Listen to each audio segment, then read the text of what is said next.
সুজালিতে প্রাক্তন তৃণমূল অঞ্চল সভাপতির ভাই গ্রেফতার হওয়ার পর ক্ষোভ বিক্ষোভের এই ছবি দেখে অনেকেরই কয়েক মাস আগের সন্দেশখালীর কথা মনে পড়ে যাচ্ছে।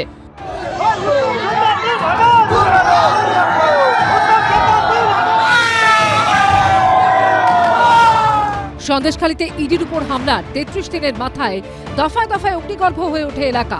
শেখ শাহজাহান ও ঘনিষ্ঠদের বিরুদ্ধে গর্জে ওঠে গ্রামবাসীদের একাংশ। বাঁশ লাঠি হাতে মালমুখী গ্রামবাসীদের তাড়ায় পিছু হটেন তৃণমূল কর্মী সমর্থকরা। আর এই বিক্ষোভের আগুন কার্যত দাবানলে পরিণত হয়েছিল। লাঠি বাঁশ ঝাঁটা হাতে সন্দেশখালীর মানুষ রাস্তায় নেমেছিলেন। শেখ শাহজাহান, শিবু হাজরা, উত্তম সর্দারদের গ্রেফতারের পর থানায় তাদের বিরুদ্ধে একের পর এক অভিযোগ দায়ের হয়। এবার চোপড়ার সুজালিতেও ক্ষোভের ছবি ধরা পড়ল।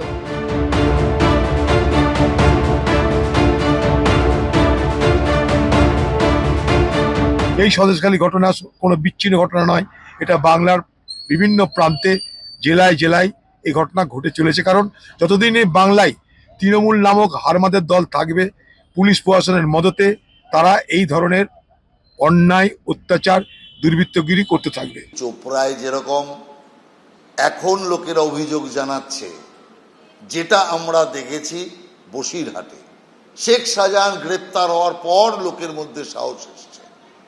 সারা পশ্চিমবাংলায় প্রত্যেকটা ব্লকে ব্লকে মমতা ব্যানার্জি একটা করে শেখ শাহজাহান বানিয়ে রেখেছেন। বাংলার মানুষ একদম অতিষ্ঠ। সেই কারণে আমরা মনে করি এই শেখ শাহজাহানদের বিরুদ্ধে অভিযান না হলে পশ্চিম বাংলার আগামী দিনের ভবিষ্যৎ অন্ধকার। মুখ্যমন্ত্রী দেখেও দেখবেন, তৃণমূলের নেতা হবার পূর্ব শর্ত হচ্ছে সে কত বেশি লুঠের ব্যবস্থা করতে পারে। যদি শাহজাহান পারে, যদি অনুব্রত পারে, তাহলে হক অথবা খালেক তারাই বা পারবে না কেন? ফলে একদম সন্দেশখালীর মতন পারলে প্রায় একই রকমের ঘটনা, কোথাও সন্দেশখালী রিপিট করছে, কোথাও চোপড়া রিপিট করছে। পশ্চিমবাংলার সম্মান বলে কিছু আর থাকবে না। একটা এলাকার কোনো নিজস্ব কোনো এলাকার স্থানীয় সমস্যা, কেউ অন্যায় করে থাকলে তার বিরুদ্ধে পুলিশ প্রশাসন ব্যবস্থা নিয়েছে। যা যা ব্যবস্থা নেওয়ার সমস্ত ব্যবস্থা নেওয়া হচ্ছে, তার সাঙ্গপাঙ্গদের বিরুদ্ধেও ব্যবস্থা নেওয়া হচ্ছে। দল কড়া নিন্দা করেছে গোটা বিষয়টা।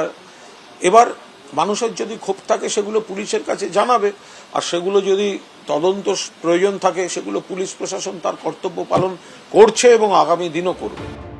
সব মিলিয়ে সুজালির বাসিন্দাদের একাংশের ক্ষোভকে কেন্দ্র করে তুঙ্গে রাজনৈতিক চাপানুতো। কৃষ্ণেন্দু অধিকারী, সমীরণ পাল ও রুমা পালের রিপোর্ট, এবিপি আনন্দ।